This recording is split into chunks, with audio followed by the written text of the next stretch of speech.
ठाणे जिल्ह्यातील सन 2024-25 या शैक्षणिक वर्षातील इयत्ता 10वी बोर्ड परीक्षा 21 फेब्रुवारी 2025 व 12वी बोर्ड परीक्षा 11 फेब्रुवारी 2025 रोजी सुरू होणार आहेत. जिल्हा प्रशासनामार्फत कॉपीमुक्त परीक्षा पार पाडण्यासाठी प्रयत्न करण्यात येणार आहेत.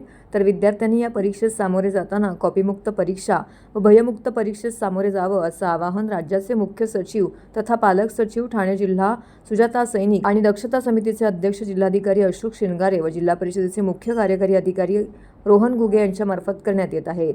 जिल्ह्यात 10वी करिता 338 परीक्षा केंद्र असून 1,03,718 तर 12वी परीक्षांकरिता 191 परीक्षा केंद्र असून 1,21,244 विद्यार्थी परीक्षेस प्रविष्ट होत आहेत. परीक्षा कामकाज 20 परिरक्षक केंद्रामार्फत होणार आहेत. शिक्षण विभागाच्या अंतर्गत भरारी पथक आणि आवश्यकतेप्रमाणे बैठे पथक नियुक्ती करण्यात आलेले आहे. तसेच तालुका व मनपा स्तरावरून स्वतंत्रपणे भरारी व बैठे पथकांची नियुक्ती करण्यात आलेली आहे. महसूल विभागांतर्गत जिल्हाधिकारी यांच्यामार्फत भरारी पथके नेमण्यात आलेली आहेत. या व्यतिरिक्त जिल्हा स्तरावरील खाते प्रमुख यांनी परीक्षा केंद्रांना भेटी देण्यासंदर्भात नियोजन केलं आहे. आणि जिल्हा परिषदेच्या शिक्षण विभागामार्फत ह्या घेण्यात येणाऱ्या परीक्षांमध्ये सहभागी होणार आहे. तर या सर्व ज्या परीक्षा आहेत त्या अगदी निकोप आणि पारदर्शक वातावरणामध्ये कंडक्ट करण्यासाठी जिल्हा प्रशासन सज्ज झालेलं आहे. आणि त्यासाठी मी विद्यार्थी आणि पालकांना आवाहन करू इच्छितो की या सर्व परीक्षा निकोप आणि पारदर्शक पद्धतीने राबवण्यासाठी आपल्या सर्वांचं सहकार्य अपेक्षित आहे.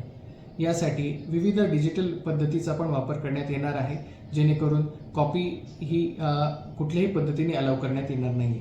आणि जर अशा प्रकारचे कुठे गैरप्रकार निदर्शनास आल्यास त्याच्यामध्ये तात्काळ कारवाई करण्याचे देखील शासनामार्फत निर्देश देण्यात आलेले आहे. यामध्ये ड्रोनचा वापर असेल, पोलीस प्रशासनामार्फत हँडहेल्ड कॅमेरांचा वापर असेल, फेस रिकग्निशन सिस्टीमचा वापर असेल, अशा सर्व तंत्रज्ञानाचा वापर करून आपण ह्या सर्व एक्झाम जे आहेत ते अगदी निकोप आणि पारदर्शक पद्धतीने राबवण्याचं ठाणे जिल्ह्यामध्ये नियोजन अगदी चोख पद्धतीचं करण्यात आलेलं आहे. तरी मी सर्व विद्यार्थी आणि पालकांना या परीक्षांसाठी सहकार्याची मी आवाहन करतो आणि त्यांना भरभरून शुभेच्छा देतो आणि अगदी चांगल्या फ्लाइंग कलर्सनी तुम्ही या सर्व एक्झाम्समध्ये परफॉर्म कराल अशी मी अपेक्षा व्यक्त करतो. धन्यवाद.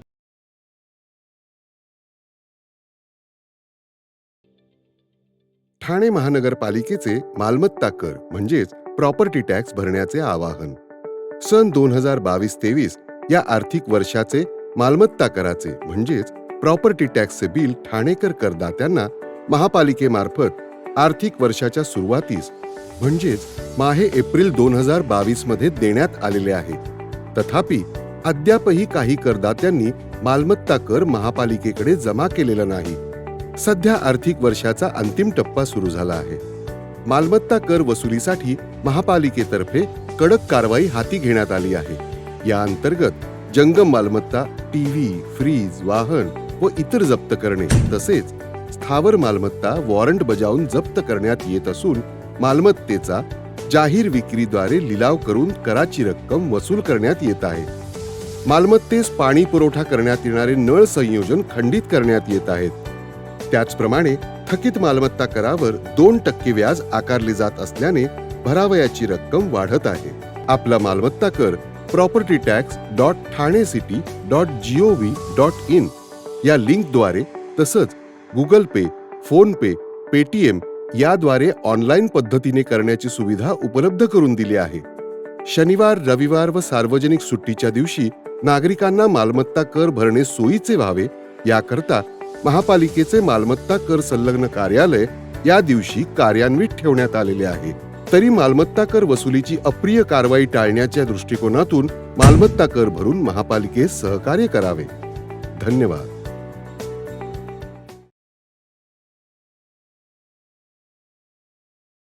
अर्थसंकल्प तपशीलवार समजून घेण्यासाठी अर्थसंकल्पाशी निगडीत पुस्तिका बारकाईने वाचायला हव्यात. अर्थभान असल्याशिवाय आपल्याला कोणत्याही निर्णयाची कारणमीमांसा, त्यांचे परिणाम यांचं आकलन होऊ शकणार नाही. त्यामुळे अर्थसंकल्प समजून घेण्यासाठी त्यांच्या अंतरंगाचा अभ्यास करण्याची आवश्यकता असते, असं प्रतिपादन दैनिक लोकसत्ताचे संपादक गिरीश कुबेर यांनी केलं आहे. ठाणे महानगरपालिका संचलित चिंतामणराव देशमुख प्रशासकीय प्रशिक्षण संस्थेत विविध स्पर्धा परीक्षांची तयारी करणाऱ्या प्रशिक्षणार्थ्यांशी गिरीश कुबेर यांनी केंद्रीय अर्थसंकल्प 2025च्या निमित्ताने संवाद साधला. यावेळी उपायुक्त उमेश बिरारी यांनी त्यांचं स्वागत केलं, तर प्रास्ताविक उपायुक्त सचिन पिंगळे यांनी केलं. या प्रसंगी संस्थेचे संचालक महादेव जगताप उपस्थित होते. वित्तीय तूट, त्यांचे अर्थसंकल्पाच्या परिप्रेक्ष्यातील प्रमाण याचे तपशीलवार विवेचन कुबेर यांनी केलं. कोणताही अर्थसंकल्प हा त्या सरकारचे राजकीय धोरण निर्देशक असतो हे कायम लक्षात ठेवायला हवे. गिग इकॉनॉमीसाठी अर्थसंकल्पात करण्यात आलेल्या तरतुदी, विमा क्षेत्रातील 100% परकीय गुंतवणुकीस मान्यता, अणुऊर्जेत खासगी क्षेत्रात प्रवेश आदी निर्णयांचे सकारात्मक परिणाम होतील असंही कुबेर यांनी यावेळी म्हटलं. तसेच लघु उद्योजकांना उत्तेजन देण्याचं धोरण आणि शेतीच्या समृद्धीसाठी 100 अनुत्पादक जिल्ह्यांची निवड यामुळे अर्थव्यवस्थेला चालना मिळेल तसेच रोजगार निर्मिती होईल असंही कुबेर यांनी स्पष्ट केले आहे. कुबेर यांनी केलेल्या विवेचनाच्या अनुषंगाने प्रशिक्षणार्थी यांनी विविध प्रश्न विचारले. त्याला कुबेर यांनी उदाहरणासहित सविस्तर उत्तर देखील दिले. सुदैवाने अशा प्रकारे म्हणतोय की झाली तर लगेच त्याला होऊ शकेल आणि तो मुद्दा म्हणजे अणुऊर्जा क्षेत्र खासगी कंपन्यांना मुक्त करण्याचा निर्णय घेतला गेलेला आहे. पण ह्या देशाला ऊर्जेची गरज किती आहे, ह्या देशाच्या ऊर्जेच्या मागण्या किती आहेत आणि पर्यावरण स्नेही ऊर्जा आपण तयार करू शकतो का, एकमेव मार्गाला उपलब्ध आहे. सोलर वगैरे ना याविषयी रोमॅन्टिसिझम खूप छान आहे, खूप चांगलं वाटतं की बरोबर सोलर लावा सोलर लावा सोलर लावा, पण त्याच्यासाठी त्याच्या मर्यादा आहेत. कारण अनेकांना माहिती नसते की ती सोलर लावला म्हणजे वीज तिथे तयार झाली लगेच घरात लावली कनेक्ट केली असं होऊ शकत नाही. कारण ते DC मध्ये तयार होते, त्यासाठी तुम्हाला बॅटरीज असायला हव्या. कारण DC वीज साठवायची असते, साठवावी लागते. जसे मोबाईलमध्ये बॅटरी असेल, टॉर्चमध्ये बॅटरी असेल, ते DC मध्ये ऊर्जा असते. मग ती जर सौर ऊर्जा DC झाली तर करायचं काय, त्यासाठी ट्यूब AC आपले सगळे AC वर चालणार आहे. मग DC to AC कन्व्हर्ट करावं लागतं, तो एक वेगळा खर्च आला. परत त्याच्यामध्ये step up transformer, step down transformer असे काही प्रकार असतात. त्यामुळे हे जे सोलर इतकं ऊन आपल्याकडे फक्त वाया जातं, जसं काही सोलर एनर्जीसाठी जन्माला आला. त्यामुळे त्याला मर्यादा आहे त्याच्या आणि त्या साठवायची किती.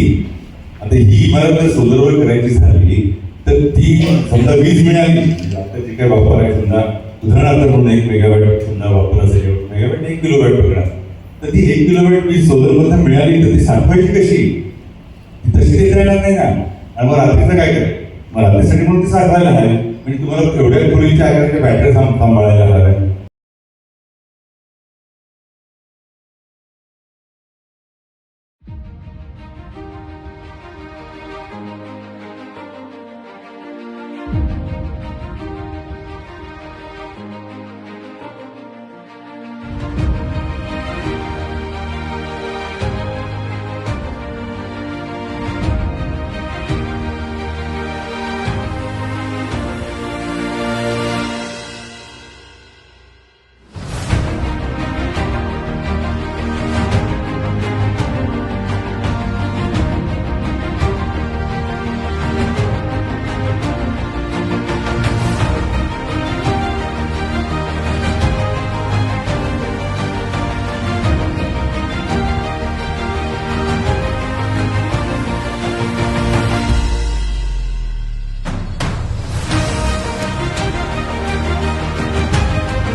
ठाण्यातील प्रतिष्ठित बांधकाम व्यावसायिकांच्या वतीने MCHI क्रेडाईतर्फे आयोजित प्रॉपर्टी एक्झिबिशनची शानदार सुरुवात आज आयलँड ढोकाळी येथे झाली. या प्रदर्शनाला उपमुख्यमंत्री एकनाथ शिंदे, परिवहन मंत्री प्रताप सरनाईक यांनी भेट दिली. मुख्यमंत्री एकनाथ शिंदे यांच्या शुभ हस्ते व परिवहन मंत्री प्रताप सरनाईक यांच्या प्रमुख उपस्थितीमध्ये हा उद्घाटन सोहळा संपन्न झाला. यावेळी जिल्हाधिकारी अशोक शिनगारे, ठाणे महानगरपालिका आयुक्त सौरभ राव, MCHIचे माजी अध्यक्ष अजय असर आणि MCHIचे अध्यक्ष जितेंद्र मेहता यांच्यासह अनेक मान्यवरांची येथे उपस्थिती लाभली. 4 दिवस चालणाऱ्या या प्रॉपर्टी एक्झिबिशन मध्ये विविध बांधकाम व्यावसायिकांनी आपल्या नवीन प्रकल्पांचे प्रदर्शन या ठिकाणी मांडलं आहे.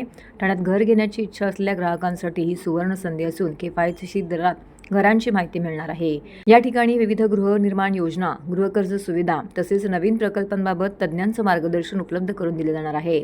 ठाणेकरांसाठी एक अद्भुतपूर्ण असा गृहप्रदर्शन मेळावा या ठिकाणी हा भरलेला आहे. आगामी 3 दिवसचे प्रदर्शन नागरिकांसाठी खुलं राहणार असून नागरिकांनी याचा लाभ घ्यावा असं आवाहन MCHI ठाणे क्रेडाईच्या वतीने करण्यात आलं आहे.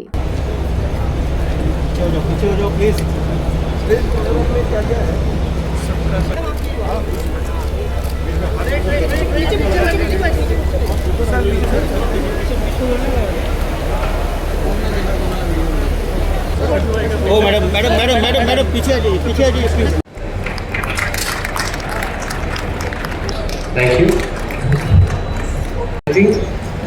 We will be launching the Lokmat magazine and the MCHI magazine quickly post this. So I request you all to please make sure that each and every table has one of the magazines. तो सब दो magazine का launch करने वाले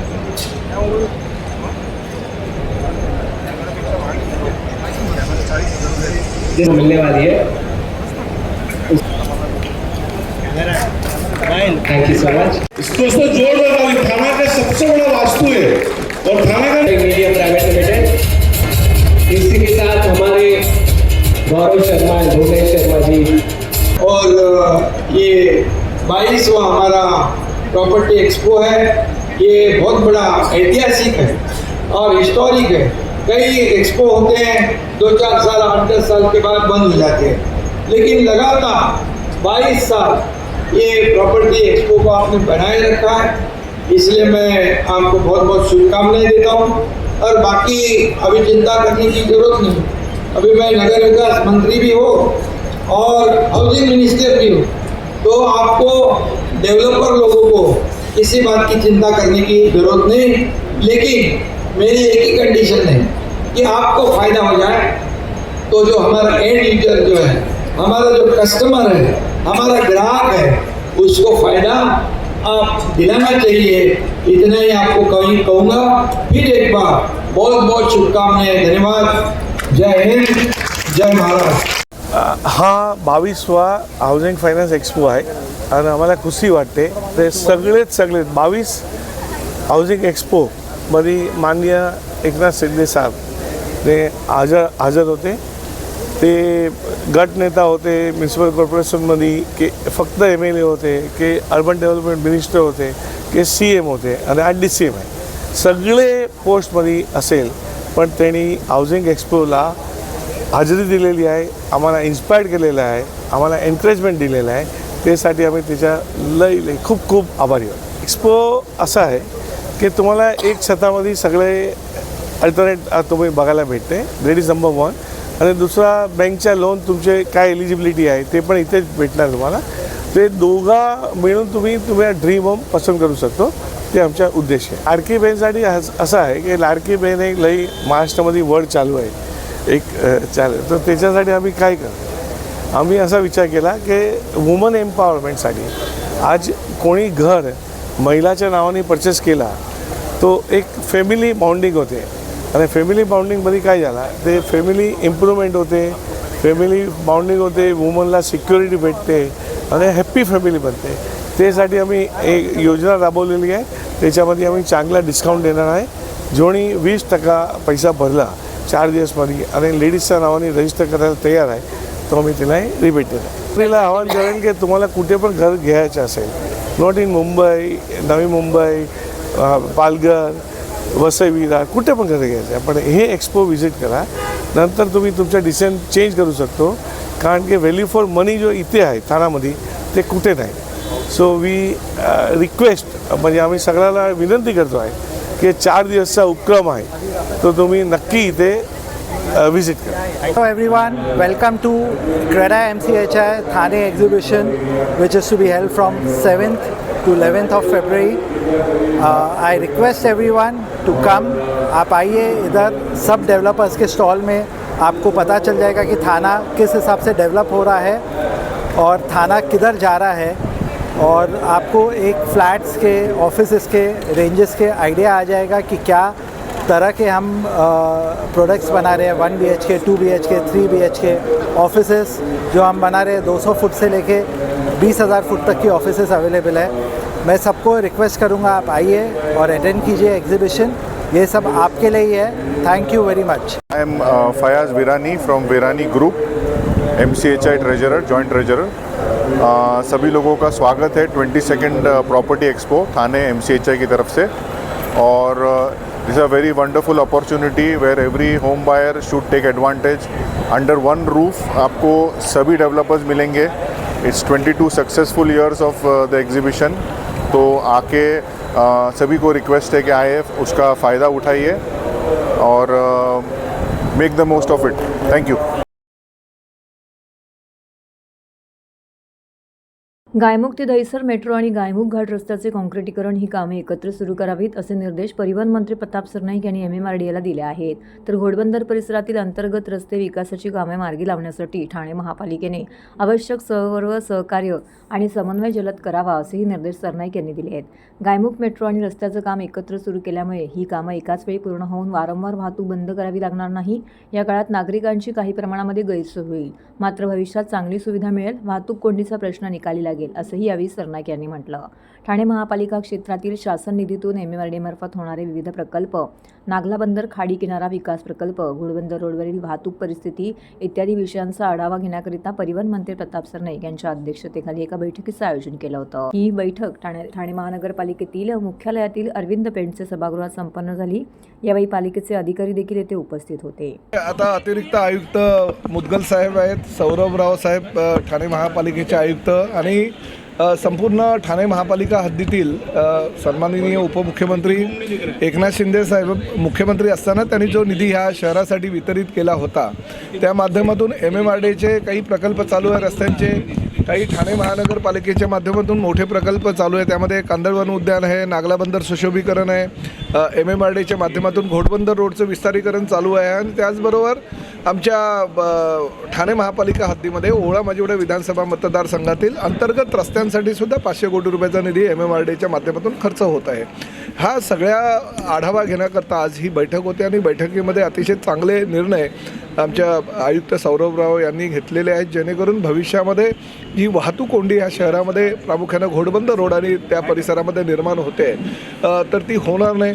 आम्ही प्रामुख्यानं घोडबंदर रोडमध्ये उजवीकडे आणि डावीकडचे जे काही लिंक रोड आहे ते लिंक रोडला प्राधान्य देतो, जेणेकरून घोडबंदर रोडची वाहतूक कोंडी थोड्याफार प्रमाणात कमी होईल आणि 20 ते 30% वाहनं ही अंतर्गत रस्त्यावरून जातील आणि त्यामुळे ह्या रस्त्यावर जो हेवी ट्रक्स जे आहेत त्याचं प्रमाण मोठ्या प्रमाणात होईल आणि लोकल ज्या छोट्या व्हेकल आहेत ते कमी येतील.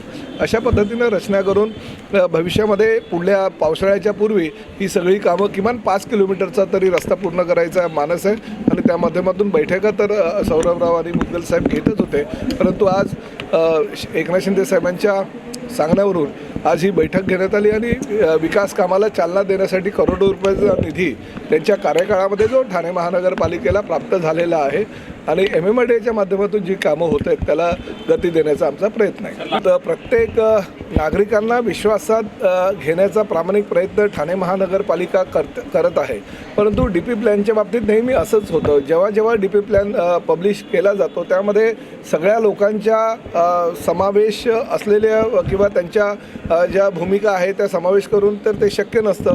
त्यामुळे सजेशन ऑब्जेक्शनसाठी ही वेळ असते. आता सजेशन ऑब्जेक्शन आलेले आहे आणि त्यानंतर त्यावर प्रत्येकाला सुनावणी देण्यात येईल. त्या सुनावणीमध्ये त्याचं जर ऑब्जेक्शन सत्य असेल, त्यामध्ये सत्यता आढळली तर ठाणे महापालिका लेवललाच त्यांना न्याय देण्याचा प्रयत्न होईल. परंतु तरीही जर काही नसेल तर कोकण कमिशनर पुढे पुन्हा आणि त्यानंतर नगरविकास विभागाकडे हा प्लॅन जात असतो आणि त्या माध्यमातून लोकांना त्याही दरम्यान जर आपल्याला काही तक्रारी असतील तर त्या नोंदवता येतात.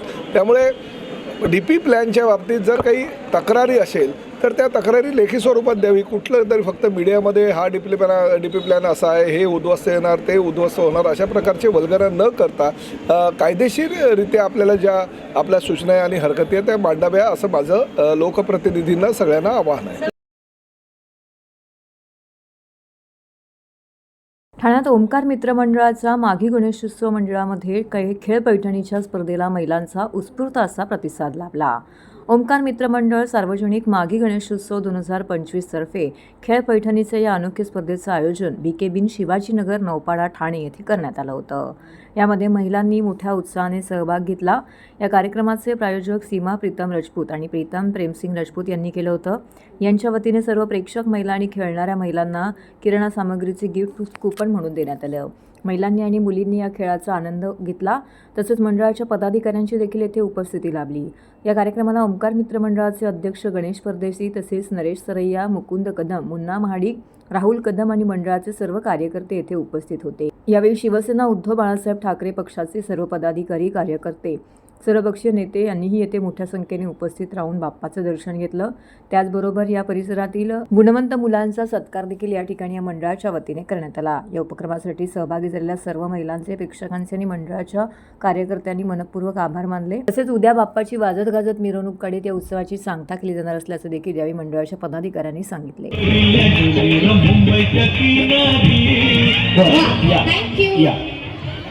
नेक्स्ट या दोघं आमच्या स्वयंसेवकांना माझी विनंती आहे.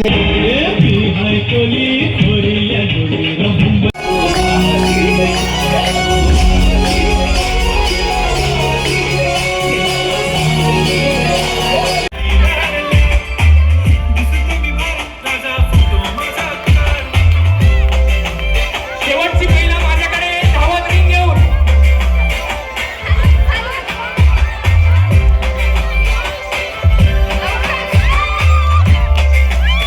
शेवटची महिला माझ्याकडे रिंग घेऊन. आणि पिंक वाला आणि पिंक आणि रेड आणि पिंक या रंगाच्या बाकीच्या टाळ्या वाजवतील. ये बा ते गेले पुढे. बस लाल पिंक तुम्ही मागे आहात. ग्रीन वाले आमच्या मंडळाचे सर्व कार्यकर्ते, त्याचप्रमाणे तिला आपण मंडळाचं सन्मान चिन्ह देखील या ठिकाणी देत आहोत आणि पुष्पगुच्छ. प्रीतम दादा, हे ओंकार मित्र मंडळ आयोजित खेळ पैठणीचा आमच्या या मंडळालाच वर्ष 39वं वर्ष या 39वं वर्ष पदार्पण होत आहे. तर यानिमित्त आम्ही खेळ पैठणीचा हा कार्यक्रम ठेवलेला आहे. असं तर आमचं ओंकार मित्र मंडळ नेहमी वर्षभर वेगळे कार्यक्रम राबवत असतात, जसं की दहीहंडी, होळी, परत अनेक शाळेंना मदत, अशा विविध योजनांचे कार्यक्रम आम्ही राबवत असतो. यावर्षी आम्ही एक महिलांना एक खेळ पैठणीचा असं बक्षीस समारंभ म्हणून नाही, पण सगळ्या महिला वर्ग जेणेकरून सकाळपासून संध्याकाळपर्यंत आपापल्या घरात सगळ्या बिझी असतात, कोणी कामामध्ये, कोणी आपल्या मुलांमध्ये. तर या माध्यमातून आपल्याला सगळ्या महिलांना व लाडक्या बहिणींना सगळ्यांना एकत्र आणायचं आहे. बाकी आपलं याच्यामागचं उद्दिष्ट हेच आहे. बक्षीस समारंभ तर आहेतच, वाटप चालूच आहे. आमचे मंडळाचे अध्यक्ष मुन्ना परदेशी, नरेश सरैया यांचं भरघोस योगदान असतं या कार्यक्रमाला. म्हणजे सातत्याने 7 दिवस हा कार्यक्रम घ्यायचा म्हणजे अहोरात्र जागा राहायला लागतं आणि छोट्या छोट्या गोष्टी, येणारे पाहुणे सगळ्यांचा व्यवस्थित मान सन्मान झाला पाहिजे. बाप्पांचं औचित्य साधून ओंकार मित्र मंडळाच्या वतीने आपण हा खेळ पैठणीचा सादर करीत आहोत. कारण महिला कशा दैनंदिन कामामध्ये, त्यांच्या संसारामध्ये नेहमीच गुंतलेल्या असतात. त्यांना स्वतःचा वेळ हा काही म्हणजे माहितीच नसतो.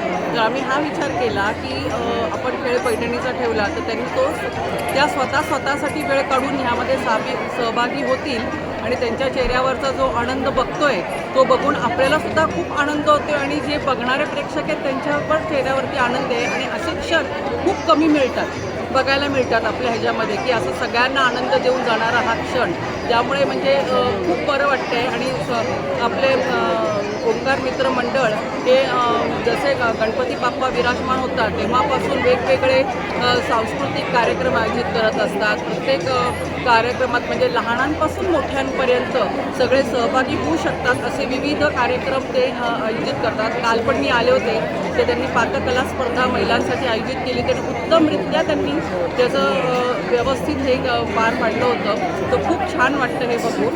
आणि असंच प्रत्येक वर्षी सगळे व्यवस्थित वेगवेगळे कार्यक्रम होतील. नमस्कार, मी विक्रांत महाडी, ओंकार मित्र मंडळाचा एक सर्वसाधारण कार्यकर्ता आहे.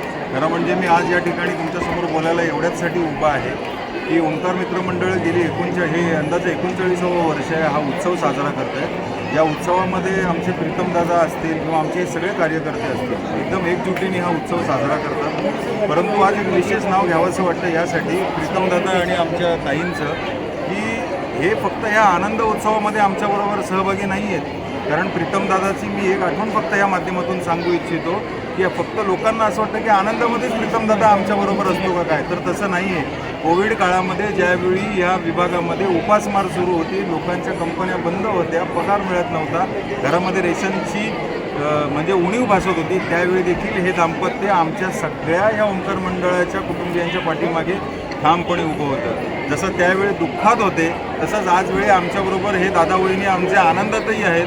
त्याबद्दल मी ओंकार मित्र मंडळाच्या वतीने या दोघांचंही आमच्या दादा वहिनींचं आभार मानतो. आणि या कार्यक्रमाला आपण सगळेजणच एन्जॉय करतोय, धमाल करतोय, पण या दोघांचं विशेष कौतुक मला या ठिकाणी आज करावं असं वाटतं. धन्यवाद.